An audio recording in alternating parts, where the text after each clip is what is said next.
that you deal with it. And a lot of people are having problems and calling the church hurt, but all it is you ignorant in church. And you got hurt. You got hurt because you didn't read the Bible. And you was doing stuff and God spanked your butt. Because you say, I'm a child of God. I'm a child of God. He's all really. Okay, well, get over here and let me give you the spanking. Because I chasten those whom I love. That's right. I scourge every son that I receive, Hebrews 12. And he said, if you don't endure it and you run from all the correction, you ain't dealt with like a son, you a bastard. That's what I told him. I said, one thing I can tell you about John Fitzgerald, he's a proven son, because all the rebuke that I done seen him take, he ain't never ran. He ain't never ran. He ain't never ran. He ain't never ran. I saw people trying to kill him, and he stayed there because he said, God ain't told me to leave. I said, but John. He said, also, he waiting on the Lord. When he heard from the Lord, he moved around. I ain't never seen him run. I ain't never had to go talk to him and say, John, come about that house, man. You know, man of God, you got to get your hand on God's plow. You ain't fit if you keep looking back. John, get back in the race. You know what I'm saying? I ain't had to get John off the sideline not one time. Not one time in the duration that I've known him. I never had to go over there and talk him to get back in the race. Not one time. He got a flaw that you don't have, but on the other hand, he got something that a lot of people don't have. It's the message in what happened Sunday. We got to learn a lesson. And use wisdom, because what happened when it turned on you and it's your turn? Hashtag church hurt. They did me like that. But the truth of the matter, the thing that people be hashtagging, they forgot the hashtag that they did that stuff to people. That's right. They forgot the hashtag how many times they did people like that. That's right. Y'all still with me? Yes, sir. So, this week I wanted to do something different. I was going to strategize a little bit different, because when y'all start talking about them strengths, I think we just got carried away. So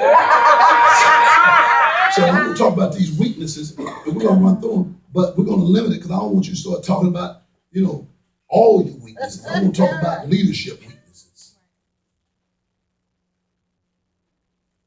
We'll talk about leadership weaknesses. What are your weaknesses when it comes to being a leader? What are your weaknesses when it comes to being a leader? You have to understand your weaknesses. If you don't understand your weaknesses, it's almost impossible to lead effectively, because your weaknesses can hinder your success. You can be doing all the right things, but doing it in an improper way, because you let your weakness become a factor, and by the time you get to a certain place, your weakness come and wreck it. You do all that hard work, but then that personality weakness, that inconsistency weakness, that I know people who be consistent for a while and sow and labor, and the Bible said don't be weary in well-doing, for you shall reap a new season if you don't faint. I know people go through a season of harvest where they get out there and plow, plant the seed, everything, fight the crows off and the vultures, and then by the time harvest time comes, they faint. And so when you fight during harvest time, guess what? Your harvest falls to the ground, or the vultures, and the cankerworms, and the caterpillars come. And it's like, man, I didn't even reap from that seed. It's like you did reap from it, you just didn't get it. It manifested, it was there for you. Where were you? You fell out of position. You lost, you fainted. You became unconscious. You let some offense or let some reason cause you to back down, and during harvest time, you did all that labor, all that sowing, all that faithfulness, all that working. Now when it's time to get your harvest, you at the house looking out the window, on vacation, doing all kinds of stuff. Man, you don't vacation during harvest time. Right. You vacation after harvest time. Come on. You get paid, then you go on vacation. You don't work, protect it, then when it's time to get paid, you just go out there and leave your stuff back, and then you tell me, man, I'm tired of this every year, I ain't get my harvest. Your timing is off. You're doing some things to hinder your own self, and you keep calling the devil. And if it is the devil, it's the devil of poor decisions. The devil of not understanding timing. Don't just do stuff when you feel like it. It's a time and a purpose and a season for everything. Right.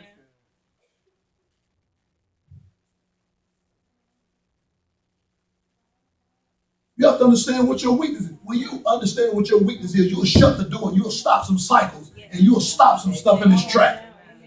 There's some cycles that we've been going through in relationships, jobs, financially, and we've been doing the same thing over and over, and it's been keeping us in a situation. As soon as you find out that, hey man, I don't manage money good, and I need to be more accountable with my finances, and I need to get somebody who's going to hold me accountable, you will start coming up, and people say, man, I'm struggling. I can't afford to tithe.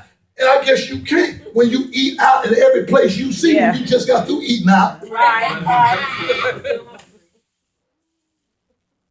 You'd be surprised. Some people spend $400 or $500 a month eating out. Yeah. Right. They all eat at some cheap restaurants. Every time they eat, it's $50 or $60 every time they eat, and they brag about it. Y'all ain't gonna talk about it. Yeah, amen.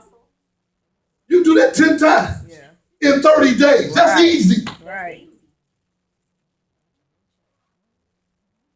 You do the math. $50, 10 times a month. Because most people don't eat by themselves. That's right. Because they think it's a sin.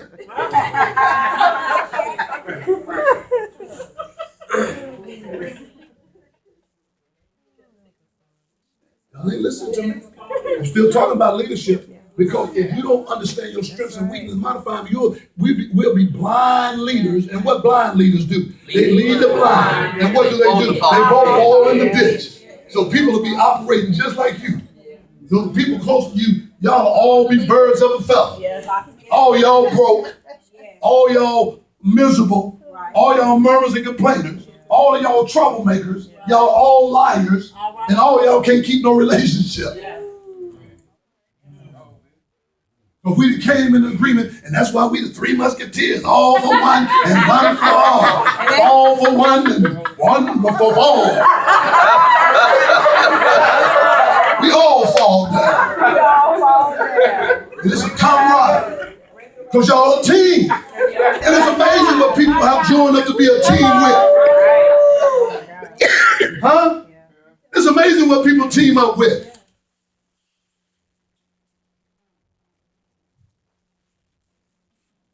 It's amazing.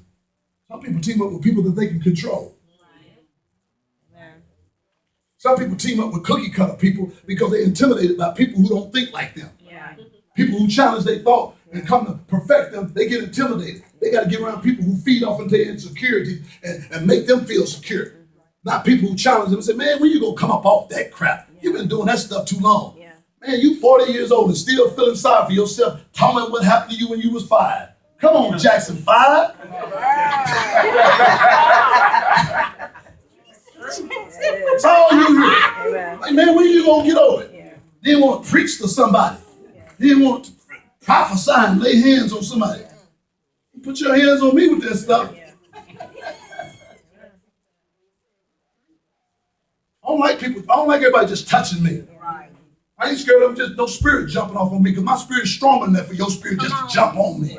People scared. They don't. They still jumping on me. If something jump on you, it's a breach somewhere. Nothing shouldn't just be able to jump on you. Jesus wasn't running around talking about, I ain't going over there because they jumping on me. That's right. I mean, you ain't walking in real authority. That's right. Huh? You ain't walking in real authority. That's a weakness. Get somewhere and sit down. And fast and pray and get you some authority. Quit being religious. Quit front. All right. Worry about something jumping on you. Even if it jump on, it's going to jump on. No, I'm serious. Because I concentrate. Y'all don't know. I concentrate. I don't just be running around here. Man, I turn my plate down. I go before God. I live like that. I live like that. I know the spirits can jump off on people because when the sons of Sceva religiously try to do what they saw Paul did, the Bible says the spirits in the man tore the man up, so spirits can tear you up. You can get wore out by some stuff now, and I know that. But I'm saying if you doing what you're supposed to do, you ain't supposed to walk around in fear. Talking to the team, because we're going out there to get them whores. I know all y'all ain't gonna go. You ain't gonna go. I'm still stumbling off. I ain't gonna say that. I'm saying that because people don't talk to appease you. People ain't gonna talk like that. I just ain't used to hearing no preacher saying certain stuff. We'll get used to it. Because I'm saved, sanctified, Holy Ghost filled, and fire baptized. Know that. I ain't no joker. If you hear me say a word, it's for a reason. Not because I don't have no self-discipline and self-control. Or I'm half educated or uneducated. You can't control people, man. The Bible says you will know a tree by the fruit it bears. We have to fortify this team, man. We got to fortify this team. Tyler might not be able to do good what I do, but he does good what he do, and I need to make sure that he understands his strength. We place him right so he can be successful. You got some of the guys on the team, 300-400 pound dudes. If you put them in the right position, they benefit the team. Right. But if you put them in the wrong position, they hurt the team. Right. They strong, the biggest I can move the side of a barn. But you don't need to put them as no wide receiver. People need to be positioned right. Not what I feel like and I believe and I think and I feel. No, you need to know what your strength is, and you need to be placed upon depending on your strength and take into consideration your weakness. You say, well, this is my strength, but I got a weakness. Now we got a dilemma. Either you're going to straighten your weakness out and your strength going to become stronger, but if your weakness interferes with your strength, we got a dilemma. Because sometimes people can do their strength and their weakness don't clash with it. But most of the time, check this out, most people's weakness is just the opposite of their strength. Right. And so it's a borderline. And they walk real close, and it's easy to cross over from one to the other.